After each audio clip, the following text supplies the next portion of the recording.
The father of manifestation brings back the mother. After talking this over with the father of manifestation, I asked him to go after her. The father of manifestation was uncomfortable about having all the blame put on the mother, but he was relieved that I had not put the blame on him. He projected his own feelings into the situation then, and said that he didn't think the mother was going to want to receive us if I was going to tell her that he thought I was planning to tell her. He said that he was willing to go after her, but he was not sure he could get her off of Earth without my help. The father of manifestation suggested that we at first only let her know that we had come to get her, and then later tell her what Heart had just told us. Lost Will lost an opportunity here to move a large amount of emotion and regain a proportionate amount of its lost light, but a judgment was made here, and it would be better not to provoke the situation into any more emotional imbalance than it already had. We did not realize that the mother would have preferred to receive our blame than to receive nothing from us at all, or that giving her emotion would have allowed her to move her emotions and regain light that we had being lost. None of this was possible because it did not have our acceptance. I internalized enough of myself and the father of manifestation to give him the help he needed, and he moved out toward Urantia to get the mother. When the father of manifestation got to Earth, the mother seemed to be nowhere to be found.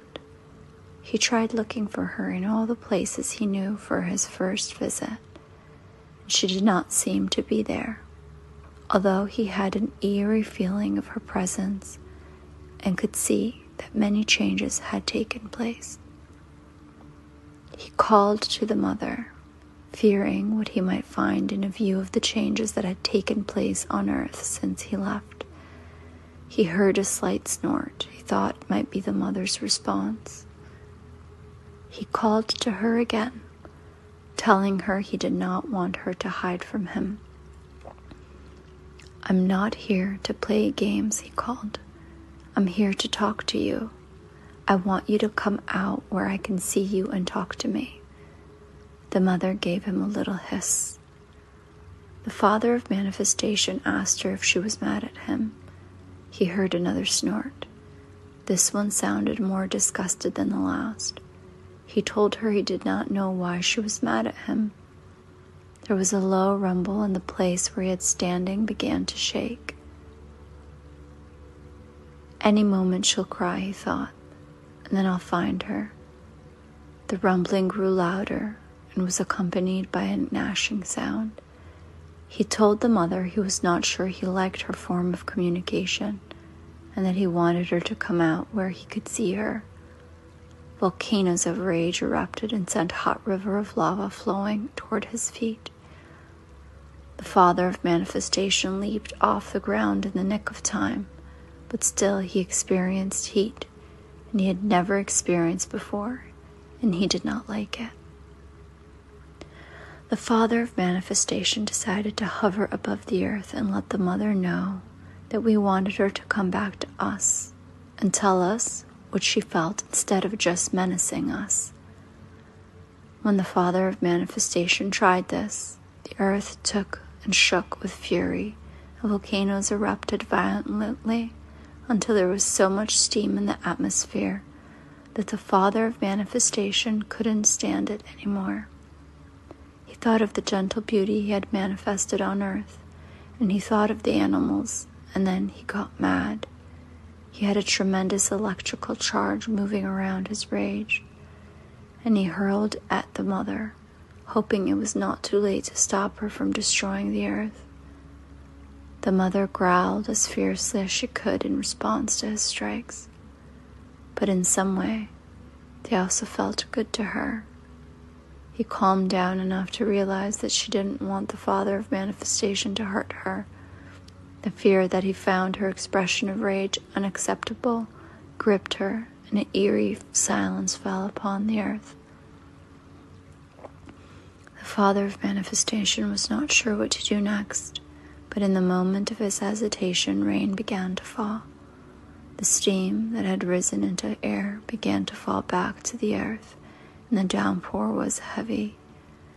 The waters ran into the cracks in the earth, cooling the hot places and making more steam rise. The steam caused more rain, and the rain's cooling effect caused the mother to feel her rage wasn't possible anymore. Guilt was overtaking her, and she feared then that if the rain did not stop, it was going to drown her. She feared the Father of Manifestation, intended to drown her, to stop her from raging at him. The mother tried to call out, but she was under so much water that her voice gurgled. She was afraid it was drowned out by the sound of the rain. She panicked in the fear. She had been abandoned again, and that no one cared what happened to her anymore. Guilt told her that if the Father of Manifestation had come to help her, her rage had ruined her chances. She feared that she deserved to drown in misery. And just as terror was overwhelming her, the rain stopped. The mother then felt fear that the Father of Manifestation was playing with her, and she did not enjoy the game. Meanwhile, neither the Father of Manifestation nor I understood that most of her rage was being caused by jealousy over our other partners. Why should she be jealous when she wanted more than one partner, and we were just acting to protect ourselves? Neither did we realize what it was like for the will to feel trapped and outright without our light. In her view, we had both left her and taken other lovers, and the more her emotions suffered with this, the lower she had sunk into the earth. This the mother allowed herself to know, but because she was judging herself so heavily for being jealous and possessive, and because she had so much terror around the issue of being without us, the mother could not let herself know that being without us was a death sentence for her, because she was deprived of our light and was not able to generate her own. The mother was being judged against for this, and the mother's fear and guilt was causing her to accept it. But it is not possible for the will to have the receptive qualities it must have, and also generate the light it needs to receive. Her rage was being judged as jealous and possessive, but this was the judgment. In reality, her rage was because her survival was being threatened, whether the mother was too guilty to allow herself to know it or not. When the Father of Manifestation came after the mother, he wanted her to be glad that he had come to rescue her, but she felt that he was insensitive to her position. When her emotions began to move, guilt and judgment told her she was not valid. Before she had moved enough to find out what validity her rage had really had, she felt forced to stop it.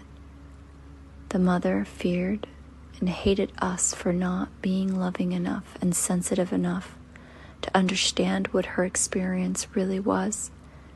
She hated it when we tried to tell her what her experience was, especially when we were wrong and did not allow her to show us what she really felt. The more the mother suffered with judgment and guilt, the more she feared that we had the power to take her experience without caring enough to notice what her experience really was. As much as she hated us for our insensitivity, guilt told her she had been insensitive to us, or we would not be treating her this way. Guilt told her that she had no right to be jealous, and that we had every right to be angry at her for wanting to refuse us what she wanted us to allow her. She feared that we were holding back rage toward her, and guilt told her she should hold back her rage toward us. When guilt shut down the mother's rage as it was doing now, fear took over, and the mother blamed herself for everything her rage wanted to blame on us. The mother had been trapped in these cycles of blaming us, blaming herself and grieving since we had left her on Urantia. She felt as trapped in emotions she thought she could never get over as she felt trapped on Urantia. The mother felt trapped by us and wished she had more power because she believed that we had more power than she did. The mother thought that I still intended to get rid of her and that both of us had displaced her as mother in front of all the other spirits. The father of manifestation had not experienced the mother's first earthquake, volcanic eruption, or downpour of rain. The mother's emotions had been expressing in this way for quite some time, before the father of manifestation came to get her. But her expressions had been small compared to what happened when the father of manifestation returned.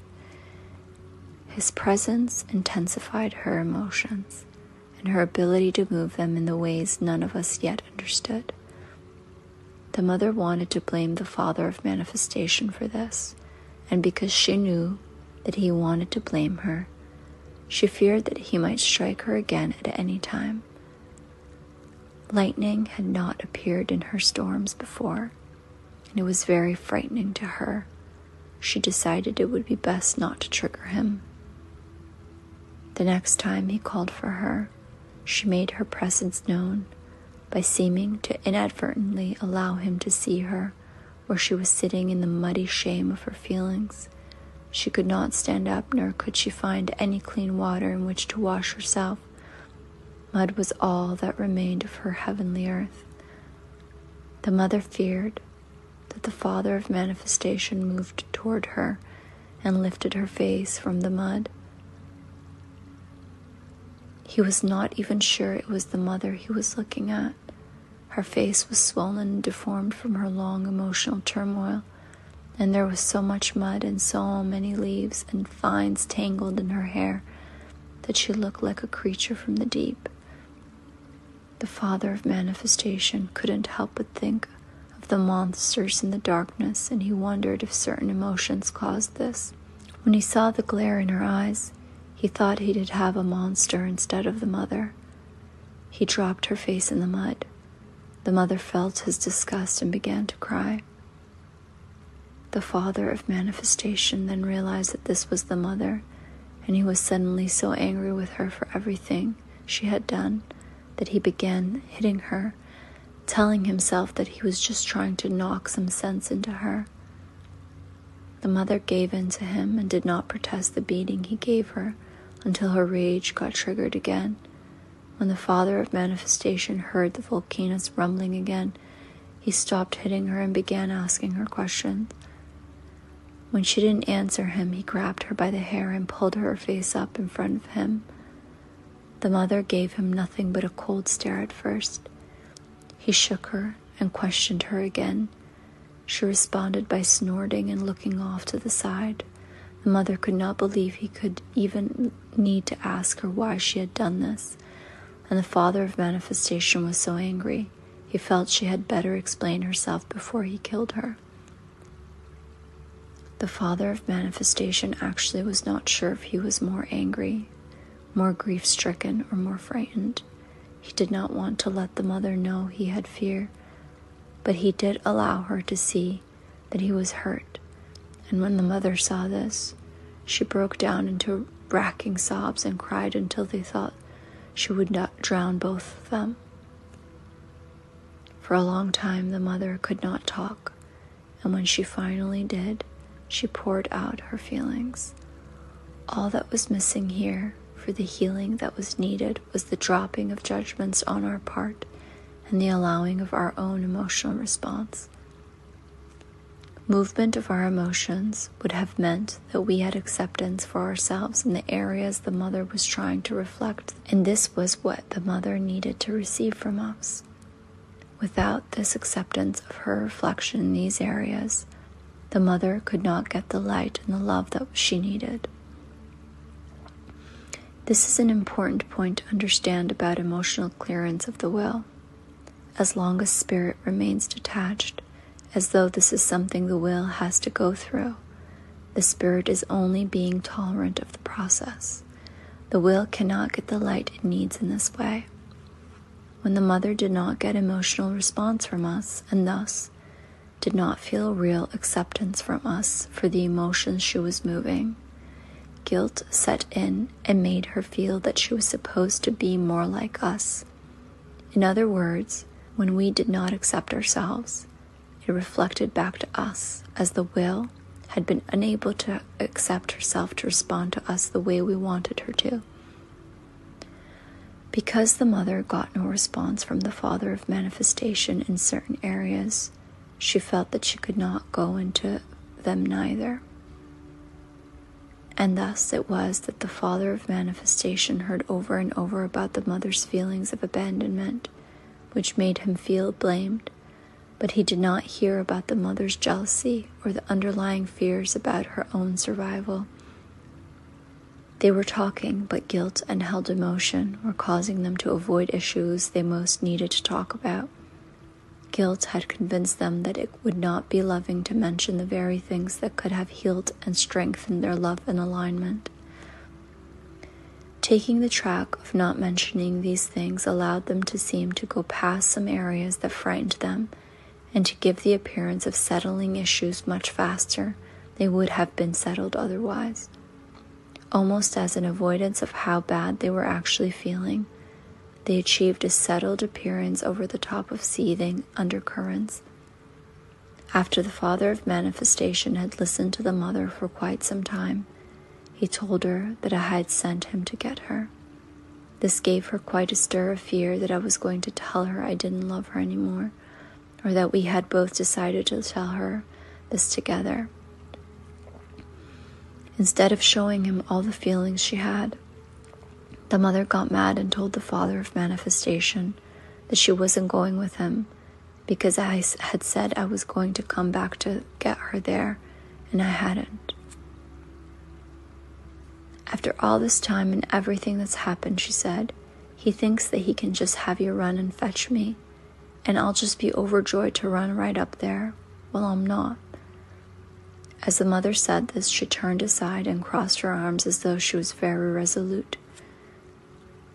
Before the father of manifestation could say anything, the mother began screaming that she wished she had at least come after her because he wanted her to see her himself. Then she told him she was hurt that she hadn't missed her enough to come of his own volition. The father of manifestation did not like hearing the mother speak to him as though he were my idiot servant, and so he raged at her himself and told her that of course he had wanted to come and get her, or he would not have come. And he finished making his point, punctuated with several statements about how stubborn and dumb the mother was being. He told her that he couldn't manage, that she seriously wanted the three of us to meet on Urantia after what she had done to the place. Surely you don't expect us to come down here and try to balance things between us in the middle of all this muck, he screamed. The mother looked around her and agreed to go with him.